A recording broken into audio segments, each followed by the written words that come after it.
Hi friends, మేము చక్రాలు చేసాము. చాలా పర్ఫెక్ట్గా వచ్చినాయండి. మీరు కూడా ట్రై చేయండి. 2 కేజీల బియ్యం తీసుకున్నామండి. దానిలో ఒక 1/2 కేజీ మినపప్పు వేసాము. అవి మరక పట్టించాము. ఇప్పుడు ఆ పిండిని ఒక బేషన్లో వేసుకొని తగినంత సాల్ట్, మనకు టేస్ట్కి సరిపోయినంత సాల్ట్, ఒక 50 గ్రాములు కొంచెం ఇంకా తక్కువ కారం వేసుకోవాలి. కొంచెం పసుపు వేసుకోవాలి, అంటే కలర్ కోసం వేసుకోవాలండి. దానిలో జీలకర్ర కూడా వేసుకోవాలి. అలాగే దానిలో మనకి చిటికెడు సోడా ఉప్పు వేసుకోండి. కాచిన వేడి నీళ్ళు, ఈ 2 ఉంటే మనకి చక్రాలు అనేవి చాలా పర్ఫెక్ట్గా వస్తాయండి. చూడండి, ఇప్పుడు అవి వేడి నీళ్ళు కాలుతున్నాయి కాబట్టి మనం ఫస్ట్ గెంటుతో కలుపుకోండి. అలా గెంటుతో ఆ వేడి చల్లారేంత వరకు కొంచెం లైట్గా అలా కలుపుకుంటూ ఉండాలి. మొత్తం వేడి నీళ్ళు అనేది ఆ పిండి మొత్తం కలిసిపోయేలాగా కలుపుకోవాలి. చల్లారిన తర్వాత ఇంక ఇలా మనం దాన్ని మనకి గ్రేవీలు అంటే చక్రాల్లో కొంచెం జారుడుగా ఉండేలాగా కలుపుకుంటూ ఉండాలి. నీళ్ళు మనం చూసుకుంటూ కలుపుకోవాలండి, లేదంటే అవి ఒకేసారి లూజ్ అయిపోతుంది పిండి. అలా వస్తే చక్రాలు అనేవి చాలా టైం పట్టిద్ది అనమాట ఉడకటానికి.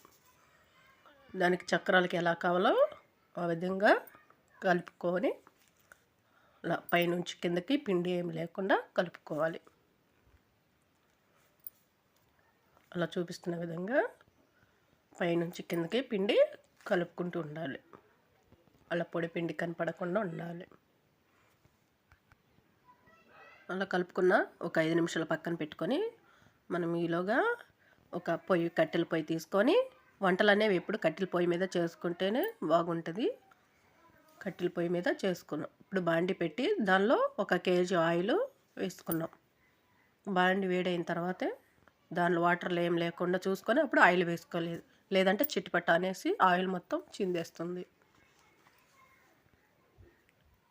అలా వేసుకున్న తర్వాత ఒక 5 నిమిషాలకి వేడైపోయిందండి ఆయిల్. ఇప్పుడు మనం పిండిని చక్రాల గిద్దెల్లోకి తీసుకున్నాం. చక్రాల గిద్దెలకి అలా కొంచెం మెల్తుగా అంటే లైట్గా ఉండే అంతవరకు వేసుకొని పెట్టుకున్నాం. ఇప్పుడు ఆయిల్ వేడైన తర్వాత దానిలో అలా రౌండ్గా చక్కగా రౌండ్ వచ్చేలాగా చక్రాల గిద్దెలని ఒత్తుకోవాలి. చూడండి, 2 సెకండ్స్లోనే పైకి వచ్చేస్తుంది. అంటే మనం పర్ఫెక్ట్ కలుపుకున్నాం కాబట్టి అది తొందరగా ఉడికిపోతుంది. ఆ వాటర్ ఎక్కువైనాయి అంటే అది చాలా టైం పట్టిద్ది అనమాట ఉడకటానికి. చూడండి, అలా 2 వైపులుగా కాలేందుకు చూసుకుంటూ అటు ఇటు తిప్పుకుంటూ కాల్చుకోవాలి.